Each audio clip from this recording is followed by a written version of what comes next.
بسم الله الرحمن الرحيم كسو دوادا ورك اسبوع waxaa ugu waaweyn doorashooyinkii general election ka ee local ka ahaa ka bilaaday Ohio sidoo kale madaxweynaha Donald Trump ayaa ku guul dareystay asagoo aad ugu haminaya inuu ku guuleysto Nobel Peace Prize ka waxaana ku guuleystay hogaamiyaha mucaaradka dalkaasi Venezuela sidoo kale waxaa hirgelay xabad joojintii ayaa hirgashay halkaasi iyo Gaza si official ayaa xabad joojin ku bilaabatay shalay maalintii shalay ahayd ee Jimcaha ku soo dhawaada mar kale Ohio ayaa waxaa ka bilaaday doorashooyinkii general election ka ahaa ee local ka ahaa sanadkan doorashooyinka waxaa ku jiro laba gabdhood ee Soomaali ah labadaas gabdhood ayaa waxay u kala cararayaan city ka mid ah Ohio citygaasi waa Westerville waxay u cararayaan ma aha maxaa la dhahaa state representative ma aha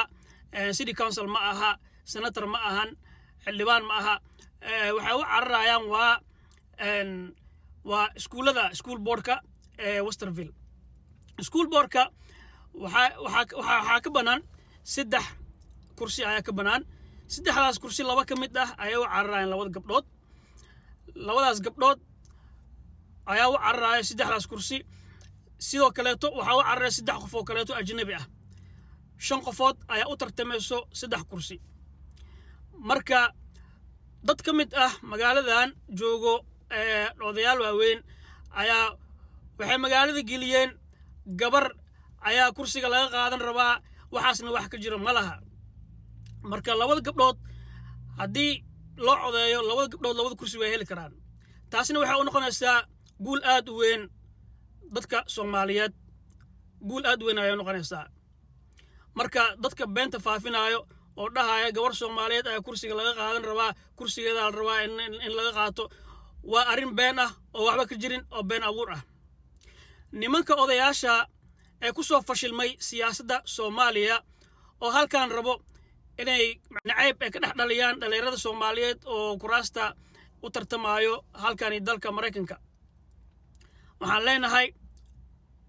leenahay adeerayaalo meel jooga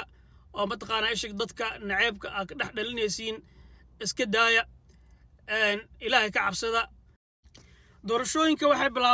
bilaawdeen maalintii Talaadada ahayd oo intaan aniga waxa uga aamusnaa waxay ahayd waxaan islahaa odayaasha ma fahamsano siyaasadda Mareykanka bal u kaadi ilaa ay inta ka fahmayaan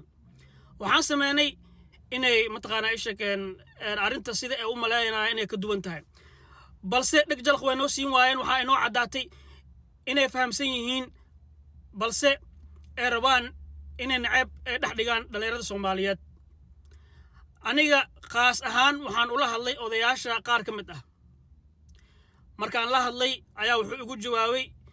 waxaan ku iri sida u maleynayseen ma aha arinta waxa waay 3 kursi ayaa banaan 3daas kursina waxa u tartamaya 5 qofood 3 ka mid ah ay yihiin ajnabi labana waa labada gabdhood ee Soomaalida ah hadii labada gabdhood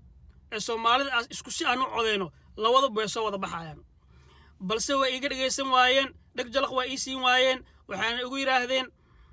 anaga marabno laba gabdhood Soomaaliya inay hal meel soo wada fariistaan marabno oo mataqaanaa ishak hal meel laga doorto sababtoo ah sidhigan waxa ku badan cadaanka mana rabno laba gabdhood oo xijaab xiran inay soo fariistaan hal xafiis sababtoo ah cadaanka ayaana nacaayo oo cunsuriyeenayo ay qalad bay naga fahmayaan bal ka warama odayaashii waaweyn ayaa sidaas ku hadlaaya hadalkaas ku hadlaayo gabdheena hadday soo wada baxaan waxay inoo tahay guul sidoo kale waxay guul u tahay dhalinyarada yaryar ee soo kaceyso ayaa guul u tahay oo waxay helayaan dad ay ku daydaan oo anagana waxay helayna dad ina matala marka halkaasi waxa ka cad odayaasha inaysan rabin laba gabdhood oo Soomaaliya inay soo baxaan ee meel soo fariistaan oo mataqaanaa ishak xafiiskaasi ka wada taliyaan xafiiska waxay guul u tahay ummadda Soomaaliyeed haddii laba gabdhood ay soo baxaan sababtoo ah waa meeshii oo looga talinayay iskuulada markii wax lagu soo kordhinayo meesha go'aanka loo gaarayo waa hadii la rabo buugaag cusub in lagu soo kordhiyo hadii la rabo in wax laga bedelo iskuulada wixii lagu dhigi lahaa sidaa wada ognahay iskuullada qaar ka mid ah waxaa lagu baraa dhalinyarada sida khaniisnimada mataqaanaa isheg laba gabdhood inay isguursan karaan laba wiil inay isguursan karaan ma fahamtay marka waxay labadaas gabdhood wax ka bedeli karaan waxbarashada laakiin odayaashii waa nagu gacan seereen waxay taagan yihiin annaga ma rabno laba gabdhood oo Soomaali ah balse arrintaana waxay caan ku tahay magaalada Columbus Ohio caan ayay ku tahay sanad walba markii doorasho loo soo baxaayo hal dhinac ayay ka saftaan ayagoo dhinaca kale odayaasha marka hore waxay sameynayeen gaslighting wax la dhaho oo dadka indhaha care ay ugu shubaayeen dadkii anagoo og inaan mataqaanaa ishageen kursiga uusan hal ahayn oo hal kursi loo tartamaynin ayay indhaha dadka care ugu shubaayeen waxay leeyihiin gabadhan ayaa la rabaa kursigeeda in laga qaato saan waaye kan waaye ma fahamteen oo markaas markii arrintii aan uga caddeynay ayay nagu gacan seereen ayay diideen marka waxaan rajaynaynaa labada gabdhoodba inay guulaystaan qofka u codeeya labada gabdhood haddaa gabar u codeysa gabadha kale waa codeyn kartaa labada gabdhoodba way guulaysan karaan waana soo bixi karaan qofkii qalbigiisa fiican yahay oo cuqdad uusan qabin wuu codeyn karaa labada gabdhood laakiin dad waxaa jiro cuqdad qaba oo hal dhinac taageersan oo mataqaanaa ayagoo labada gabdhood u codeynaya hal gabar oo dadkana rabaan dadka aan aqoonta lahayn oo waxba aan akhrin karin ayay ka dhaadhicinaan waxay leeyihiin gabar heblaayo ayaa mataqaanaa la rabaa kursigeeda in la qaato waxaan uga gudbayaa arrintaas halkaas ayaa ugu gudbayaa madaxweynaha Donald Trump ayaa ku guul daraystay Nobel Peace Prize-ka waxaana ku guulaysatay hogaamiyaha mucaaradka ee dalkaasi Venezuela marwada la yiraahdo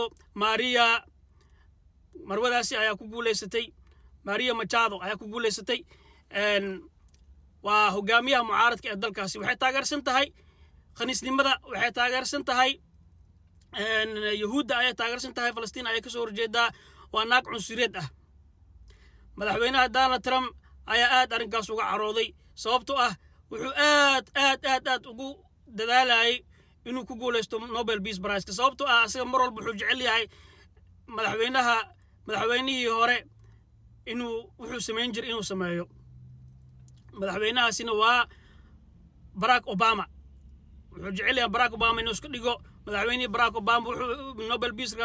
Peace Prize ku guuleystay asagana wuxuu rabay sidoo kale inuu ku guuleysto balse wuu ku guul daraystay aad ayuuna uga carooday wuxuuna aaminsan yahay in mataqaanaa ishag laga hiiliyay